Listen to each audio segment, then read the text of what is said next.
When your wife dies, do not grieve or mourn. That's what God told the prophet Ezekiel.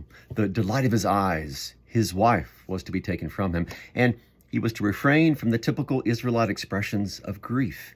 Instead, he was to interiorize this deep and agonizing pain. The reason he did this was not for himself, but as a model for the other Israelites. This is how they were to receive the news of the sanctuary, the city of Jerusalem being destroyed, being killed by the Babylonians. The loss was so profound, so deep, so agonizing that there was no way to express that in the typical sorts of ways. And so you hold it in such a way that no lamentation and no weeping can express what has been lost.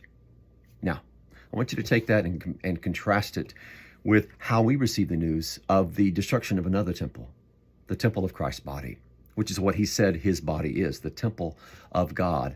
The Word became flesh and tabernacled among us.